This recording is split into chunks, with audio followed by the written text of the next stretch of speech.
പാലക്കാട് വിദ്യാർത്ഥിയെ മദ്യം നൽകി പീഡിപ്പിച്ച അധ്യാപകരെ സസ്പെൻഡ് ചെയ്തു. നടപടിയെടുക്കുന്നതിൽ വീഴ്ച വരുത്തിയ എയ്ഡഡ് സ്കൂൾ മാനേജരെ അയോഗ്യനാക്കാനും AEO സമർപ്പിച്ച റിപ്പോർട്ടിൽ ശുപാർശയുണ്ട്.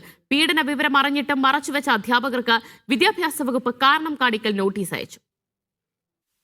സംസ്കൃതം അധ്യാപകനായ അനിൽ 6ാം ക്ലാസ് വിദ്യാർത്ഥിയെ മദ്യം നൽകി പീഡിപ്പിച്ച സംഭവത്തിൽ വിദ്യാഭ്യാസ വകുപ്പ് അന്വേഷണം നടത്തിയിരുന്നു. പീഡന വിവരം പുറത്തറിഞ്ഞിട്ടും സ്കൂൾ അധികൃതർ പോലീസിനെ വിവരമറിയിച്ചില്ല. പോലീസ് അന്വേഷിച്ചു വന്നപ്പോഴാണ് പരാതി നൽകിയത്. അധ്യാപകനെ സസ്പെൻഡ് ചെയ്യാതെ നേരിട്ട് രാജിക്കത്ത് എഴുതിവാങ്ങി. ഇത് മനോജിന് കോടതിയെ സമീപിക്കാൻ സഹായകമായി. മനോജിനെ എയ്ഡഡ് സ്കൂൾ മാനേജർ സസ്പെൻഡ് ചെയ്യാത്തതിനാലാണ് AEO സസ്പെൻഡ് ചെയ്തത്. പീഡന വിവരം അറിഞ്ഞ ശേഷവും അധ്യാപകനെ സഹായിക്കുന്ന നിലപാട് സ്വീകരിച്ച സ്കൂൾ മാനേജറെ അയോഗ്യനാക്കണമെന്ന് AEO വിദ്യാഭ്യാസ ഉപഡയറക്ടർക്ക് നൽകിയ റിപ്പോർട്ടിൽ ശുപാർശ ചെയ്യുന്നു. പീഡന വിവരം മറച്ചുവെച്ചതിന്റെ കാരണം ബോധ്യപ്പെടുത്തണമെന്ന് കാണിച്ച് പീഡനത്തിന് ഇരയായ വിദ്യാർത്ഥിയുടെ ക്ലാസ് ടീച്ചർക്കും പ്രധാനാധ്യാപികയ്ക്കും AEO നോട്ടീസ് അയച്ചു. 3 ദിവസത്തിനകം മറുപടി നൽകിയില്ലെങ്കിൽ വകുപ്പ് തല നടപടി സ്വീകരിക്കും. മീഡിയ 1 പാലക്കാട്.